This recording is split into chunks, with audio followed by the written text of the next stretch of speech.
ការជួបជុំដ៏ធំសម្បើមបានត្រឡប់មកវិញហើយកាន់តែធំកាន់តែគូក្រៅកាន់តែអស្ចារ្យរីករាយរំភើបជាមួយនឹងឆាកតន្ត្រីខ្នាតយក្សដ៏អស្ចារ្យទំនើបប្លែកមិនធ្លាប់មានពីមុនមកតារាចម្រៀងល្បីនឹងមកឲ្យស្ដាប់ផ្ទាល់នៅលើឆាកតន្ត្រីខ្នាតយក្សដ៏ធំអស្ចារ្យមួយនេះស្រែកហូកជ្រាវអំរួនអារម្មណ៍ទៅតាមចង្វាក់ភ្លេងរំភើបញាប់ញ័រទៅតាមបទចម្រៀងល្បីកំពុងពេញនិយមជាមួយនឹងការប្រគំតន្ត្រីដ៏ល្បីរន្ទឺ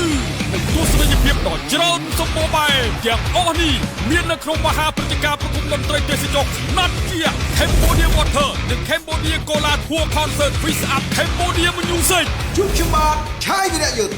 ជួបជាមួយខ្ញុំសុកពិសា ជួបជាមួយនឹងខ្ញុំបាទកែវាសនា ជួបជាមួយនឹងខ្ញុំអេវ៉ា ជួបជាមួយខ្ញុំចាំជួបជាមួយខ្ញុំបាទអានកុនកាឡាជួបជាមួយខ្ញុំបាទហងអដាមនីជួបជាមួយខ្ញុំបាទសាវរីជួបជាមួយខ្ញុំបាទសុករក្សា ជួបជាមួយខ្ញុំនីកុនធាជាមួយនឹងខ្ញុំបតិកា ជួបជាមួយនឹងខ្ញុំបាទតេវជួបជាមួយខ្ញុំបាទហុចចន្ទថា ជួបជាមួយនឹងខ្ញុំម៉ាម៉ា រាំលេងកំសាន្តសប្បាយនិងត្រៀមខ្លួនស្រែកហូកញ្ជ្រៀវទាំងអស់គ្នាជួបគ្នានៅថ្ងៃទី29 30ខែវិច្ឆិកាឆ្នាំ